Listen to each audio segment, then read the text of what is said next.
Hello' everyone, আজি মই আপোনালোকলৈ এটি মাটনৰ ৰেচিপি লৈ আহিছোঁ। মই কাশ্মীৰী চিলি পেষ্ট ব্যৱহাৰ কৰি মাটনৰ ৰেচিপিটো বনাইছোঁ। মাটনৰ ৰেচিপিটো দেখিবলৈ যিমান ধুনীয়া হৈছে, খাবলৈ তাতকৈ বেছি সোৱাদ লগা হৈছে। মই প্ৰায় আধা কিলো মাটন লৈছোঁ। মাটনখিনি ভালদৰে ধুই লৈ মই ইয়াতে হালধি, ধনিয়া গুড়ি, জিৰা গুড়ি আৰু মিট মছলা দি পেলাই ভালদৰে মেৰিনেট কৰি ফ্ৰিজত প্ৰায় 2 ঘণ্টা সময়ৰ কাৰণে থৈ দিছিলোঁ। আজি মই মাটনখিনি ইণ্ডাকশ্যনতে বনাম বুলি ভাবিছোঁ। গতিকে ইণ্ডাকশ্যনতে মই কেৰাহীটো পাতি লৈ তাত তেল গৰম কৰি মিহি মিহিকৈ কাটি থোৱা পিঁয়াজখিনি ভালদৰে ভাজি ল'ম। পিঁয়াজখিনি অকণমান ফ্ৰাই হৈ যোৱাৰ পিছত মই ইয়াতে প্ৰায় 2 চামুচ জিঞ্জাৰ গাৰ্লিক পেষ্ট দিছোঁ। এই জিঞ্জাৰ গাৰ্লিক পেষ্টটো মই নিজেই ঘৰতেই বনোৱা। যদি আপোনালোকে ৰেচিপিটো বিচাৰে মোৰ এই চেনেলতে পাই যাব। আদা নহৰুৰ পেষ্টখিনি পিঁয়াজৰ লগত ভালদৰে অকণমান মিহলাই লৈ মই ইয়াতে গোটেইখিনি মাটন দি লৈছোঁ। মাটনখিনি এতিয়া মই ভালদৰে পিঁয়াজৰ লগত মিহলাই অকণমান ভাজি ল'ম। এতিয়া মই সোৱাদ অনুযায়ী মাটনত নিমখ দি লৈছোঁ। মাটনৰ পৰিমাণ অনুযায়ী মই সৰু চামুচেৰে প্ৰায় 2 চামুচ নিমখ ব্যৱহাৰ কৰিছোঁ। এতিয়া মই আগতেই কৰি থৈ দিয়া কাশ্মীৰী ৰেড চিলি পেষ্টটো মাটনত দি লৈছোঁ। এই পেষ্টটো বনাবলৈ মই আগতেই 5ৰ পৰা 6টা কাশ্মীৰী ৰেড চিলি পানীত আধা ঘণ্টা ভিজাই থৈছিলোঁ।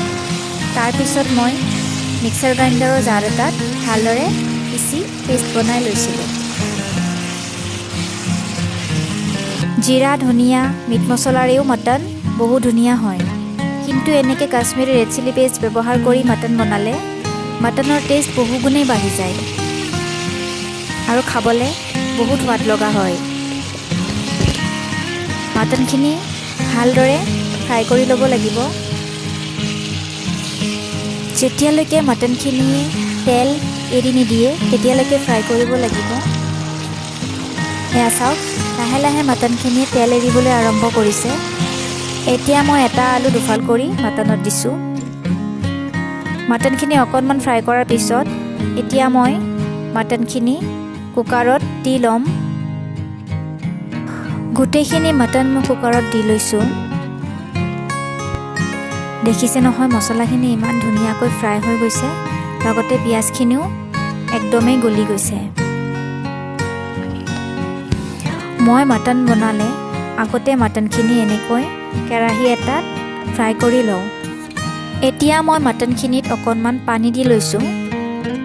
অকণমান চৰ্বি আছিলে, চৰ্বিখিনিও মই কুকাৰত দিছোঁ। এতিয়া এটা গোটা বিলাহী মই কুকাৰত দি লৈ কুকাৰৰ ঢাকনিখন বন্ধ কৰি লৈছোঁ।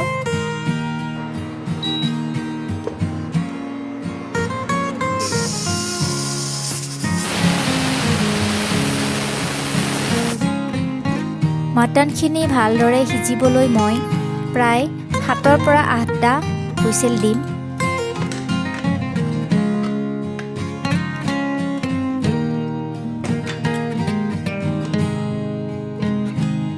এয়া আমাৰ মাটন কাৰী ৰেডি হৈ গ'ল। এতিয়া মই ইয়াতে অকণমান গৰম মছলা পাউডাৰ ছটিয়াই দিছোঁ। মই প্ৰায় 1 চামুচ ইয়াতে ঘিউ দিছোঁ। ঘি দিলে মাটনৰ সোৱাদ বহুগুণে বাঢ়ি যায়। এই ঘি মই ঘৰতে বনোৱা। ৰেচিপিটো মোৰ চেনেলতে পাই যাব। মই আজি কাশ্মীৰী ৰেড চিলি পেষ্ট ব্যৱহাৰ কৰি বনোৱা এই মাটন কাৰীৰ ৰেচিপিটো কেনে লাগিছে জনাবলৈ নেপাহৰিব।